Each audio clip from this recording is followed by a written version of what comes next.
Okay, good morning, everyone, and welcome back to day 3 of the Disability Law Summer School. During day 3, we're going to look at disability perspectives, lived experience of disability during periods of crisis.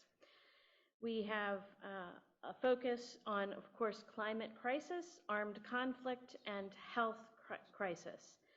And of course, we know that understanding the lived experience of disability and crisis is a precondition for any topic of disability inclusion, any kind of intervention, be it law, policy, programming. And of course, this notion of voice, participation, amplification of lived experience is core to the Convention on the Rights of Persons with Disabilities and its dynamic treaty practice. Now, this morning, we are going to reverse the order a little bit. As indicated in the program, we are going to begin with two speakers from Northern Ireland who are going to speak from the perspective of health crisis. We have two speakers then. The first is Roisin Doherty. She is a support worker for young people at Destin in Northern Ireland. She has lived experience with disability as a person with Asperger's syndrome, learning disability, and cerebral palsy. Her prior work includes roles with Citizens Advice Bureau and the Housing Executive. She has acted, studied dance, trained in reflexology and aromatherapy, and she holds a black belt in judo. And our second speaker, also coming from Northern Ireland, is Michael Cole. He has worked also with Destin as a former full-time development officer. While at Destin, among other roles, he took part in the Access to Citizenship program, which aims to empower adults with learning disabilities. He hopes to pursue a career in administration. He loves football, especially Liverpool. He enjoys listening to music, reading, and watching television. So we are really delighted to welcome Roisin and Michael, and I'm going to hand it over to both of you. Hello, my name's Roisin, and I'm going to tell you about my story. So I am 40 and I live in Derry, the eldest of 4 children. I have attended NVQ qualifications in business and worked as a clerk for a local accountant. I'm a founder director of Destin, and as you know, have Asperger's syndrome, learning disability, and cerebral palsy. I was born in Dublin and lived in Donegal before our family moved back to Westland Avenue in Derry when I was a young child. I describe my childhood as very happy, and my family is really close. I attended Belmont House Special School and later Fairview, which greatly developed my confidence. I realised I had a difficulty learning when I was about 6 or 7. I was really shy in school and found it hard to understand stuff. Sometimes I felt like it was too much for me. Some of the teachers were very nice. They helped me get through my maths, English, and stuff. I used to get upset a lot about things like when I made mistakes, but my mom and dad always supported me through my childhood. Outside school, though, I was occasionally subjected to bullying and exclusion. I was a quiet child with few friends outside of class. People on the street called me names because of the way I walked. And sorry about this, is the phone going? And because of cerebral palsy. I used to get left out of things a lot, and I didn't have a lot of friends. I would be ignored a bit and left out of games. After a while, I just didn't go out because I had no one to play with. I sometimes played with ones in the street, but a lot of the time I had nobody. Looking back on it now, it was hard sometimes. I used to spend all my time on my own, but my brothers and sisters were always there for me. I have noticed me and my brother were always very close growing up, even now. After moving to Belmont School, I met my good friend Kira, who brought me out of my shell. My new teacher, Jane Bryce, was also a great help to me. I met Kira in second year She would help me build my confidence and stood up for me if anybody would give me abuse. I still sometimes get abuse, but I don't let it bother me as much. I would have got along with most of the class, but they're afraid of trouble. I would keep clear of them. They would be smoking, fighting, and picking on people. Some of them thought they were too smart for school. There was one person I knew, Jim O'Reilly. He was an angel compared to some of the ones I knew. Jane Bryce and Belmont helped me a lot with my reading, writing, and spelling. There were a few other teachers that helped me a lot. If I had problems, I could just ask in class and not feel nervous. After Belmont, I completed a number of courses at Northwest Institute and studied drama in the Playhouse with Pauline Ross. In the Playhouse, everyone chatted, included me. We were all like friends, even though we didn't know each other very well. And I loved performing drama. I was in a play about two Derry girls heading out for the night. We would look at the newspaper, trying to find a nightclub, and at the end of the night we'd share a taxi. It was just about a typical Derry night out. It was great because I got on really well with everyone, and no one even knew I had a disability. Everyone was just treated as an equal. Before we performed it, we used to play games to get to know each other. There was one where you had to fall back and the other person had to stop you from falling. I enjoyed getting to know people, and it helped my confidence. As well as acting, I studied dance, and as you know, I'm particularly a fan of salsa. I also took up reflexology, aromatherapy. Indeed, I'm tortured by people asking me to do their hands and feet. My first job was attending the Citizens Advice Bureau, which I loved working with manageress Jackie Gallagher. Then I had spells on Marks and Spencer's, the housing executive, before joining Danny McGowan, because I was working with him for about 5 years. He was great. He was so easygoing and down to earth. I dearly would like to work. Ideally, I enjoy what I'm doing now, working with the members, but I also like working with computers, though I'm happy where I am. I've recently taken up a post of desk and support worker. Outside work, there's plenty to keep me busy. Alongside my husband, Gary bought a house in Rosemount and planned our wedding. We also had a dog called Max extended in hectic life. I met Gary when I was 23 in a Hereford nightclub. We'd been together since then. We got married in 2011. He was a mechanic and we were really sound. We were best friends. We rented Salou for our honeymoon.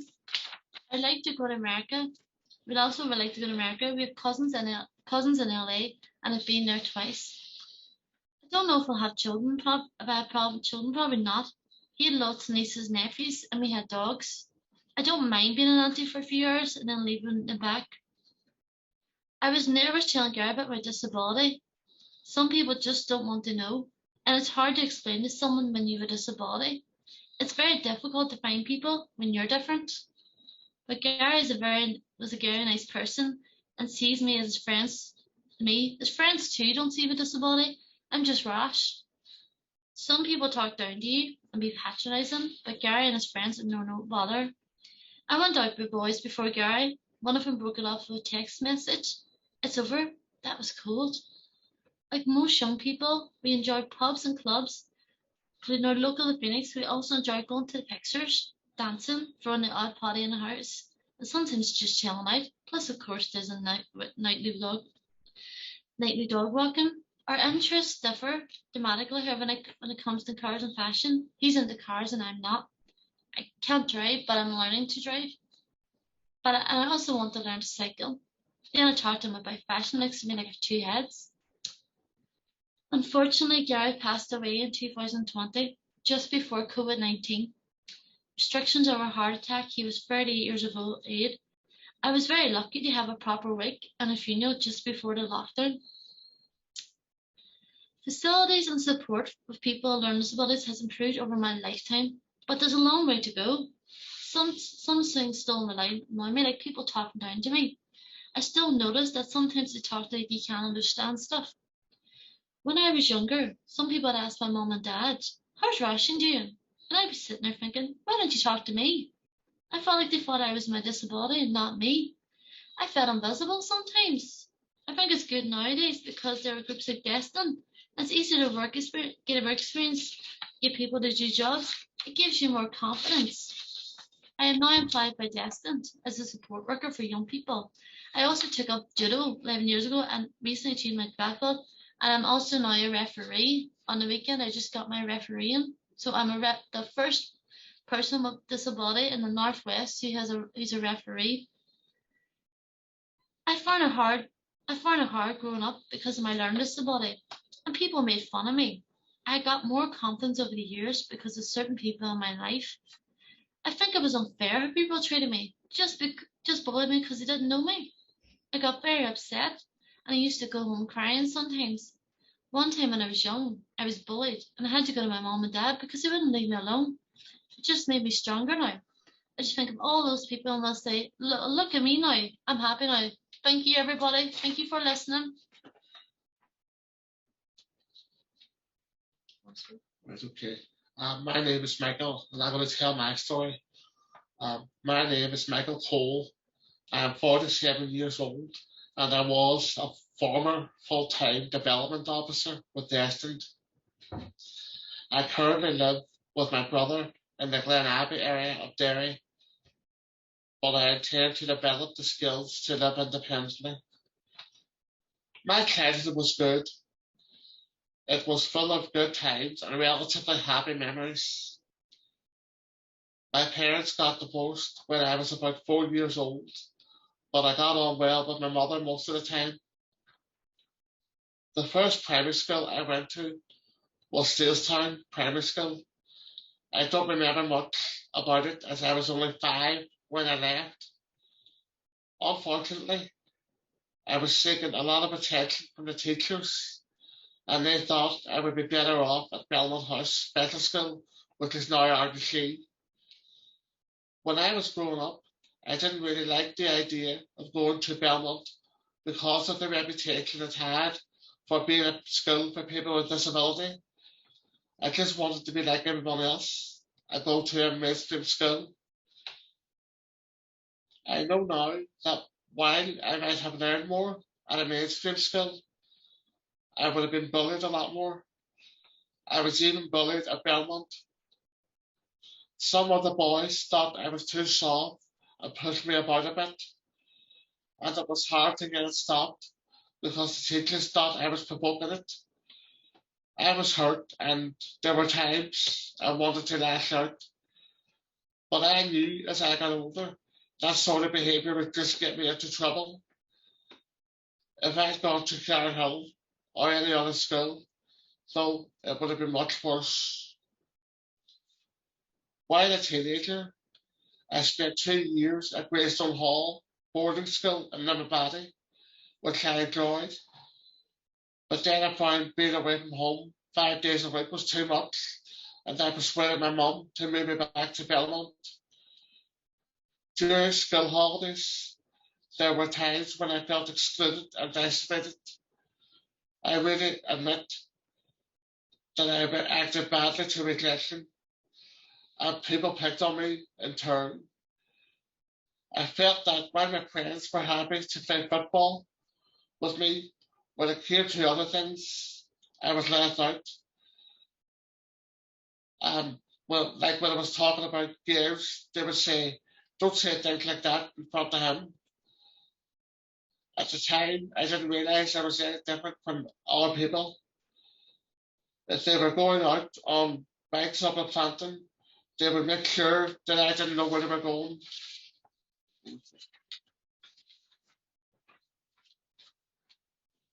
If I did find out, they would just run away. Children can be very cruel. Most of the trouble I got into was caused by people calling me names like spastic or retard. I was very frustrated and angry. Sometimes I wanted to lash out, and sometimes I did. I realised myself that I was a bit cruel to other children. I passed it on down, and I was claimed to say that I wasn't any different from the children who bullied me, as I did the same thing to them. People less able than me, I mean. I wouldn't really bully them, but I would say mean things. I think that was the result of my own low confidence. As I grew up, I realised it was wrong. Outside of school too, I could be a bit of a tearaway, but I was quick to learn the error of my ways. One afternoon in 1990, me and my brother decided to drop school, and we ended up going in the town. We decided to get some lunch, but we had no money, so I went into a store and decided to help myself to a bar of chocolate. But just as I was getting on the escalator, the security man grabbed my left arm and said, "Hey, I saw that." Other times, I would have just been sport and fought with people, physically and verbally, but it was mostly a reaction to other people picking on me because of my disability or provoking me, and I didn't have the sense to realise that I could ignore them like I do now. Although very articulate, I left school without any formal qualifications, but I have done several courses in literacy and numeracy since then, and I would now like to pursue a career in either administration or support work. There were several teachers who were very good to me. Mrs. Mallon helped me a lot. She taught me how to read. She was a great teacher. I liked her. Mrs. Price was also very kind. Since I left school, I have completed my English, and I'm currently doing some maths and IT to get the level 2 in those qualifications. I found out through David that basic administration wouldn't be too difficult for me, as it doesn't necessarily require exams. That's why I would think it is realistic. Since leaving school, I have found it difficult to find full-time employment, though I did work with Destin for a year as a sports development officer before the funding for the post expired. Before that, I worked at Chantal Training Services, where I experienced a bit of discrimination from other young people, but I was also a youth-wise group with Clinic. When I was about 18 or 19, I was in Stradley a few times, although I'd never been in respite care. The staff were generally okay. Some were better than others. Sometimes I would have to challenge them to get to do things I would normally be allowed to do. I wasn't really happy there, but I knew I wasn't well and I needed to be there.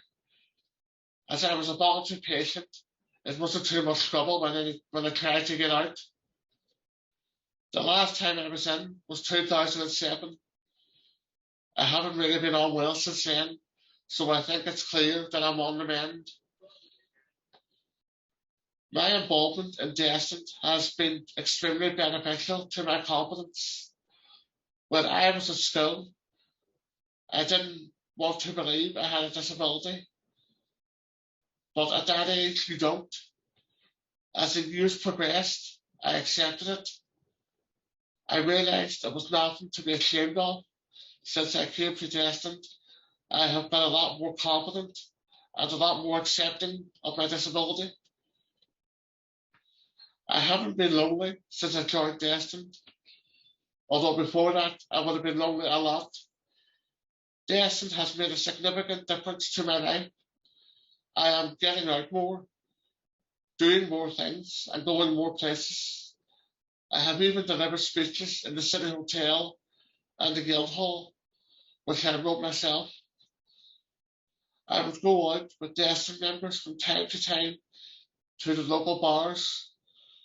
I don't drink though, except on very special occasions, but I like to go out for the fun. On the Destin, I have taken part in the Access to Citizenship programme, which aims to empower adults with learning disabilities. I live with my brother, but hopefully one day I put it by myself by developing the skills necessary. I'm going to be doing courses to help me, like cooking and so on. I can't cook now, but I can do the basics, like beans, eggs, and toast. I can do most of the domestic stuff too. I don't have a girlfriend, but it was something I would think about. And we have done relationship training and testing over the years. As a football nut, I spend a lot of my free time following my beloved Liverpool. I also like listening to music, reading, and watching television. I believe that support for people with learning disabilities is improving, but still isn't perfect. People understand more. There are still some people out there that will never be educated and probably don't want to be. There's still the odd young person who sniggers and will shout something, but if you don't respond to them, it's not giving them a laugh, and that's the way I see it.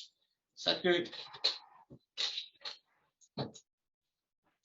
That's Thank you very much.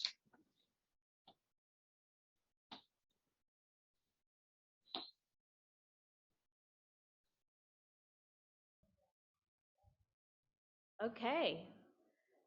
We are on to our second speaker, Megan Shanks. She is coming from Gallaudet University in the United States in Washington, D.C. Megan is a faculty and program assistant for the master's program in international development at Gallaudet. That program works to develop and strengthen student skills in project design and implementation for social change in the development space. Megan is one of the faculty supporting the new Deaf and Disability and Disaster Risk Reduction and Emergency Planning program. It's a certificate program at Gallaudet. Megan is also a third-year PhD student in the School of International Service at American University, also in Washington, D.C. She is exploring her research topic in international education policymaking and implementation focused on disability and development, language justice, and intersectionality within the international development space. And we are delighted to welcome you, Megan. We are delighted to have you here in our room in Galway, Ireland. Over to you.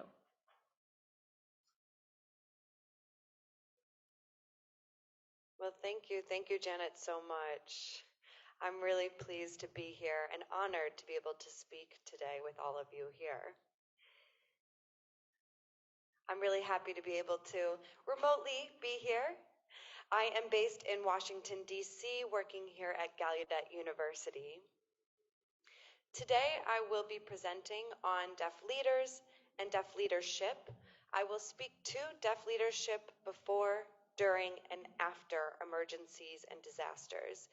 I will also speak about the importance of including deaf people in decision making, ensuring that at all phases of disaster planning, deaf people are included for collaborative and inclusive work with deaf organizations. Now, historically, as you're all probably aware, deaf organizations have not been included in disaster risk reduction and preparation. But it is the deaf organizations that know the best and the most about deaf people and the lives that they live. When we look at the greater disability network, oftentimes we see deaf organizations not being included in the way that other organizations are able to due to language barriers. Because deaf organizations typically work in sign language, we don't have access to the greater disability network since that is typically conducted in different languages. Whenever there are different procedures and policies around inclusive work, around disaster risk reduction, oftentimes that information is inaccessible. There is not the ability to have that information available. There's also oftentimes a lack of equity and inclusive collaboration between the deaf-led organizations and the disability organizations or governments. Interpreters have been found as a solution. However, they're not strong enough, and the data supports that. There's not the ability to have meaningful, direct participation in the way that other organizations are able to do. It's important to have deaf-led organizations' perspectives and point of views be considered and included, because it's important for these deaf people to be autonomous and additionally to be able to have their needs addressed as well and to have their lives be considered during an emergency. Now, when it comes to disaster risk reduction, there isn't enough information that is available for deaf people. Oftentimes, there is a dominance of the disaster information in the national language, but not in sign language. Or perhaps another issue is that there are audio-based alerts that deaf people cannot access. Perhaps there is sign language information available on the news or something about what to do in emergency. However, because it is through an interpreter, it is also limited. Or the editing around that information has made it inaccessible because the size is limited.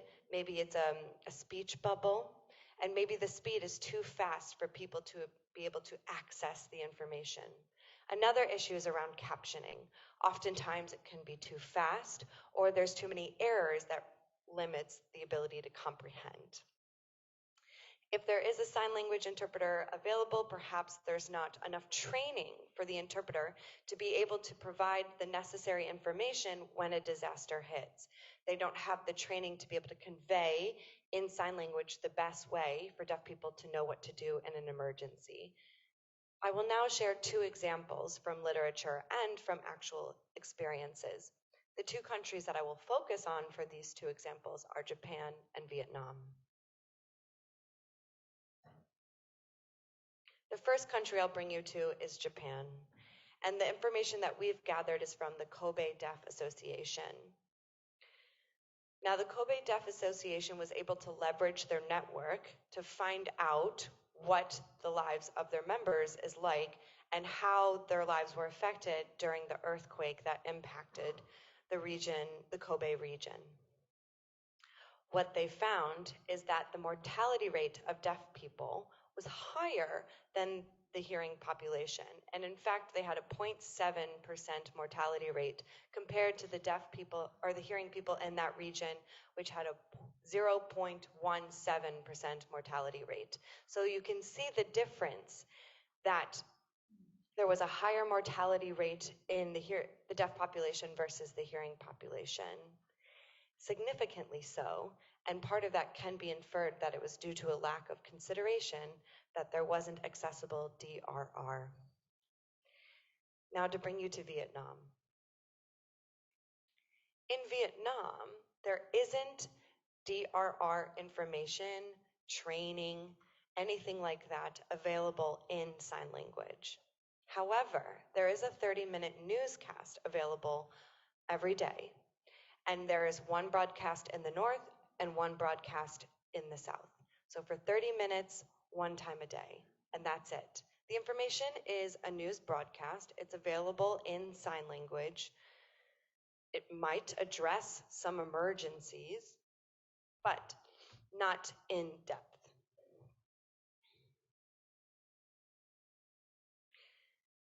In Vietnam, there was research done to collect information around the deaf people's attitudes towards these 30-minute daily broadcasts. And what the research found is that the information was inaccessible. There was a lack of captioning, and the sign language that was being produced via an interpreter wasn't something that most deaf Vietnamese people could understand. And because it wasn't reliable, they didn't lean on it. So what they found is that deaf people did not know what to do in Vietnam if an emergency was to present itself. Now, the deaf organizations that exist in Vietnam don't have the support from the government when it comes to emergency response or DRRs. What does that mean for the deaf population in North Vietnam and South Vietnam? Well, it means that they're doing the work themselves. And the work that they do is available on social media, not via the government. They have their own informal channels using Facebook, TikTok, Twitter, or Instagram.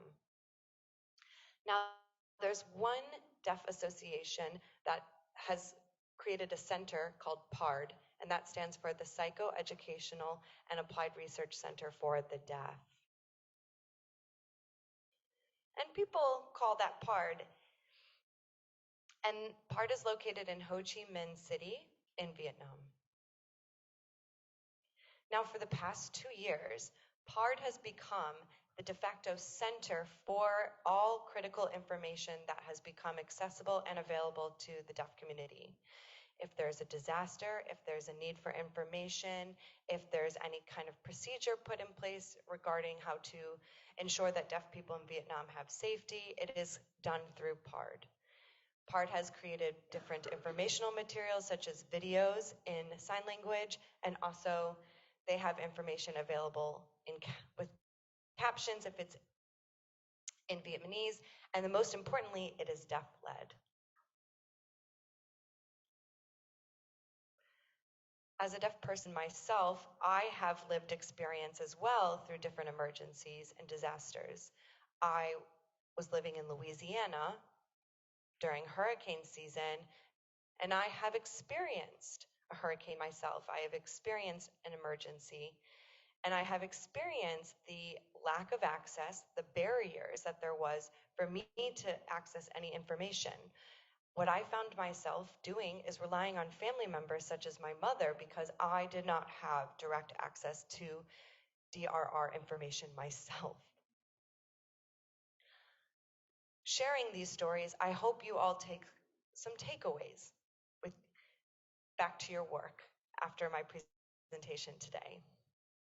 What I hope is that any kind of DRR work, any kind of emergency aid, I implore for all of you in your work to turn to the deaf community, to allow deaf-led organizations to have equitable and equal inclusiveness in the work, to be able to engage.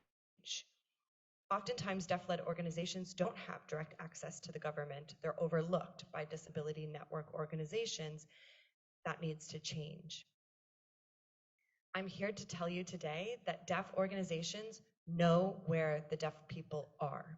They know where their members live, they know how to contact their members, and they are a source for emergency response. They have the expertise with their informal networks.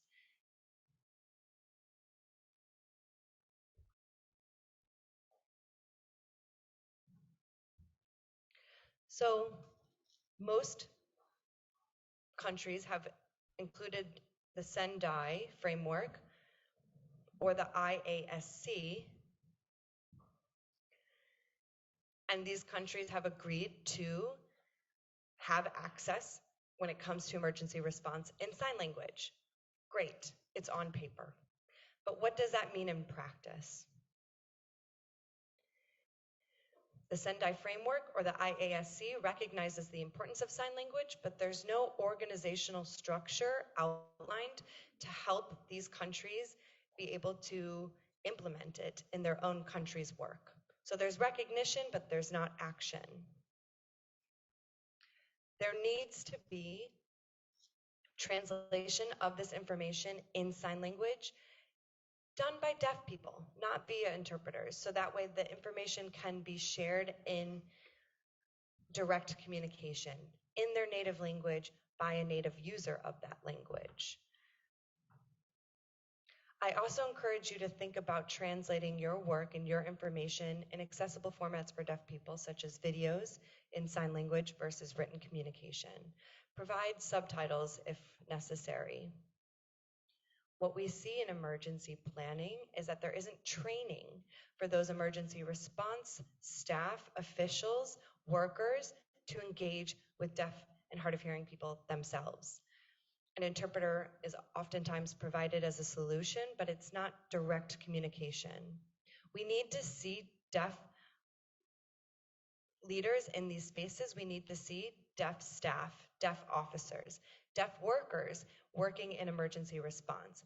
We need to see twin track response plans where there can be deaf people involved in the emergency response and also training the trainers. So that way they can be a part of the system and not outside of it.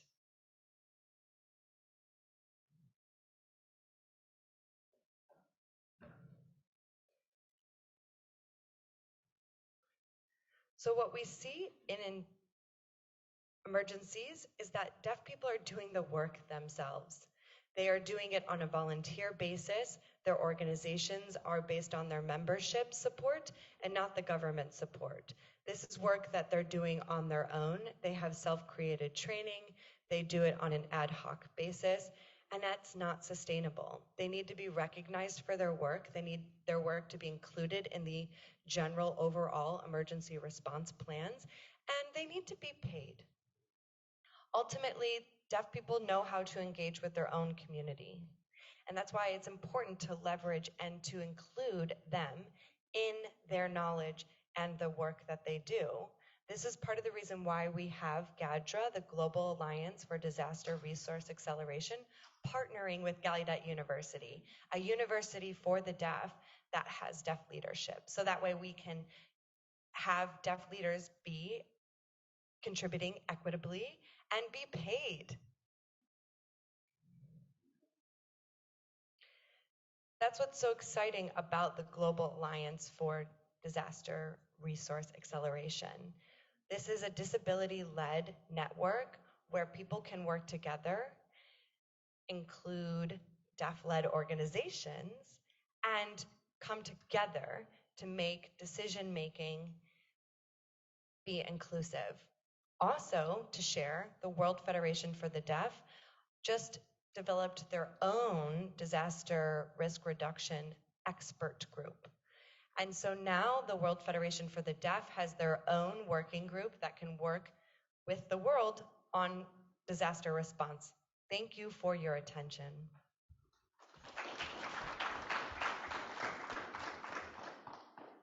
Thank you, Megan, so much for your presentation. So, thanks everyone. We are resuming our panel that is looking at disability perspectives during periods of crisis. And it's my pleasure to introduce the last speaker for this panel, Nermin Kacilic, coming from Bosnia Herzegovina, from the organization Samero. Samero is currently the largest organization addressing the rights of persons with intellectual disabilities in the country. They are working on the inclusion of people with intellectual disabilities in the local community and are developing independence and participation in society. And the aim of the organization is to achieve the self-sustainability of persons with disabilities. So we are really delighted to welcome you, Nermin, to our Disability Law Summer School in Galway, and I'm going to hand it over to you.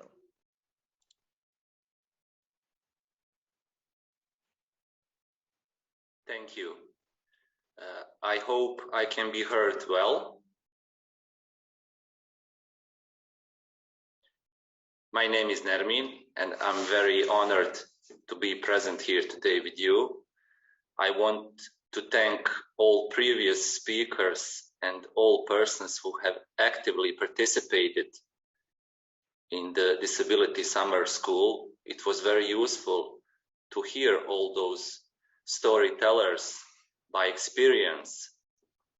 It was also great to see all these people talking about great challenges, but still having wonderful smiles on their faces.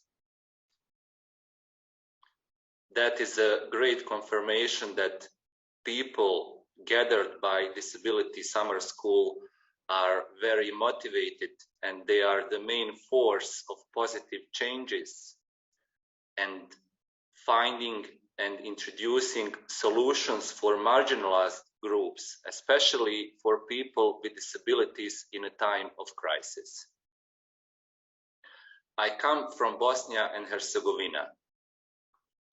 It's a small country in the Balkans, having around 4 million population, out of which more than 8% of entire population have some kind of disability. Even though we are a small country, in addition to that, we are not even members of the EU. We are still waiting for the candidate status to join the EU. There is a still long way ahead of us of meeting all the requirements to join the EU, especially in the field of human rights and generally the status and quality of life of people with disabilities. A good thing about Bosnia and Herzegovina is about sharing our experience from the various types of crisis. Just in the past 3 decades, from the early 90s and until today, Bosnia and Herzegovina have passed most of the crises that globally are being dealt with today.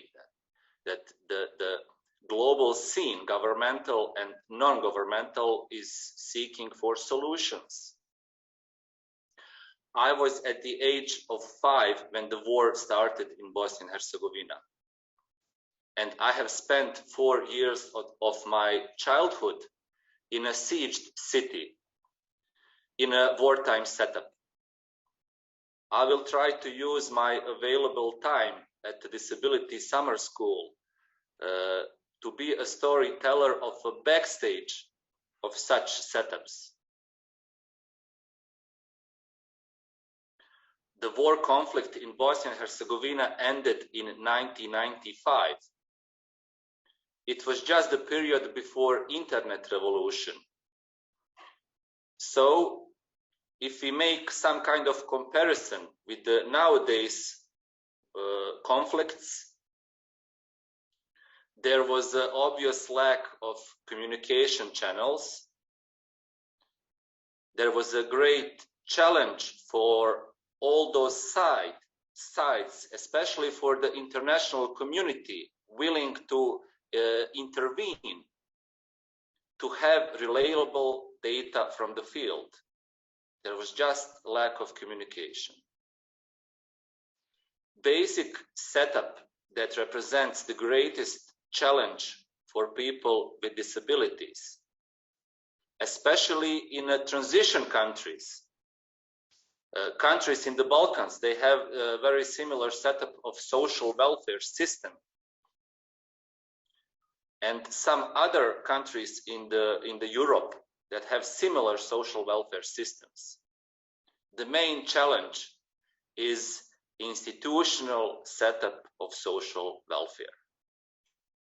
We have seen how fragile and non-responsive such system is in a time of any type of crisis, including wartime, including crises that have come as a consequence of climate changes. Besides war in the early 90s in Bosnia and Herzegovina, we have directly as a consequence of climate changes, generally the Balkans experienced horrible floods 8 years ago. And it was a great crisis situation on a regional level. 2 years ago, we experienced the global challenge, the challenges that globally were felt and became visible and felt by general population, that is COVID. It was just 2 years ago, but I heard a good sentence yesterday. One gentleman said, today we are closer to 2030 than to being closer to 2020, even though it was just 2 years ago. What would I recommend as a person coming from a country that experienced that many types of crises? What could we recommend as an NGO I'm representing, as a service provider for people with disabilities within community? Just to have a flashback from the lockdown time. all those support services that functioned in an institutional frame were locked for new clients. More than 3,000 people in Bosnia and Herzegovina are institutionalized. There is a great number of marginalized groups still living in the local community, but they are at great risk of being institutionalized because of lacking support services within community. As a head of such support service within my NGO, just to recall to the lockdown time, I have experienced a number of telephone calls of our citizens who were abroad at the time of lockdown. They couldn't go back to Bosnia and Herzegovina because of the restrictions in movement. They asked simple questions and simple asking for support. Is there any service that can provide a visit to my mother at home? She cannot cook by herself. She cannot maintain hygiene in her house by herself. Those were some minimal requirements and requests. To those who were of higher level of demanded support, all such services lack in an institutional frame of social welfare system. The NGO Sumero I'm representing has been developing community-based support services for 10 years. And the first great test of such support service, which is highly decentralized, was in COVID time. All our state institutions of social welfare were shut down. There was an increasing number, for example, of homeless people with disabilities. The state could not provide them any kind of support. They waited on the street. Why? Because centralized system was non-responsive to new challenges. They had to lock the doors to protect the existing clients within those institutions.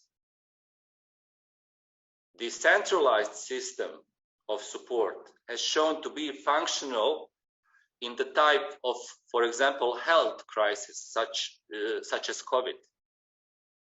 There was far less risks in the centralized system for the health of all supported people.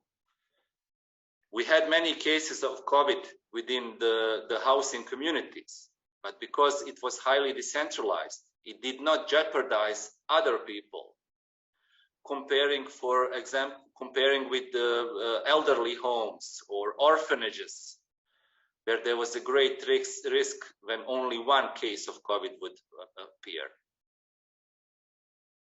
On the other side, and previous speaker were mentioning, there is a great issue of status of service providers, of NGOs who are in front line when the crisis appear.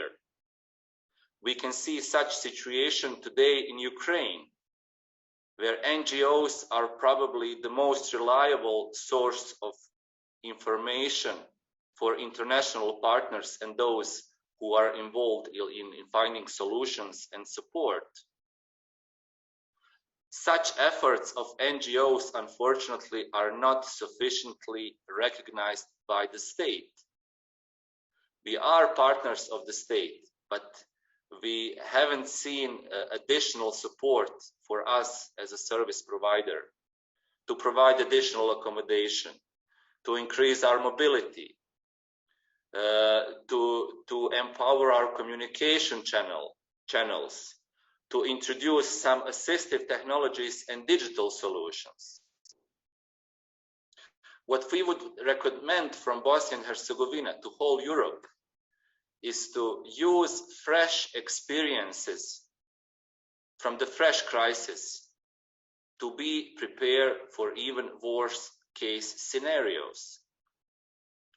If we go back to COVID, I believe the biggest challenge was to preserve and to recover our mental health. On the other side, most of the regions during COVID and most of population, we were online. There were no power cuts. We had electricity, heating system, everything was working. The key situation in COVID was social distance.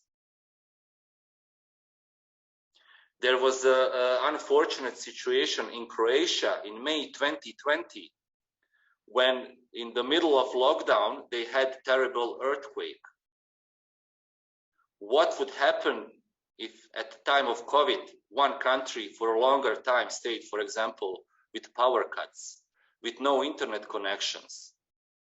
That's an important issue to roll up and discuss, because most of European countries today rely on modern technologies. Many of those technologies are not useful in a time of crisis. For example, in a wartime, assistive technologies are useless if you don't have internet connection. In practice, it means that one cable cut can cut off entire region of the communication. What can you do then? That is why perhaps the experience from countries in a transition on a path to the EU can be useful for more developed countries, because they could find solutions for scenarios where they would have to go several steps back and to function without the tools they have in a regular time. How can an EU country organize communication, for example, without digital solutions? We have experienced that in Bosnia. Even in COVID, for example, we used old school tools to monitor, to communicate. Instead of internet, we used phones. Instead of mails, we used faxes. All technologies are more useful in a time of crisis. Methodologies of work are highly important. When a crisis comes, democracy tools visibly are decreased. In order for states to have faster decision making and reacting, states declare states of emergency. There is a challenge. The main challenge there is that the marginalized groups don't have a say. Somebody else is making decisions for certain group of our society, even without considering their opinion, ideas, or proposals for the best solutions. Just one example for the situation in Bosnia and Herzegovina for persons with mental health challenges. The state issued an order that all people with mental health challenges, if they want to be supported on a community level, they had to spend 15 to 25 days isolated, regardless of negative COVID tests or being vaccinated or any other protective measure. How can you explain or expect from a person with very fragile mental health to go through such procedures? When it comes to people with intellectual disabilities, the greatest challenge at the beginning of a crisis is getting right and understandable information. In Bosnia, at the beginning of lockdown, we didn't have problem with health issues itself. It was a problem to make a filter from all those fake news, which could produce, for example, panic, which could produce wrong recommendations how to deal with your health, which food to eat, what medications to use. It was a great challenge for persons with intellectual disabilities. So one of the first things we did was to establish reliable and filtered communication channels where marginalized groups could inform properly, timely, and with quality information.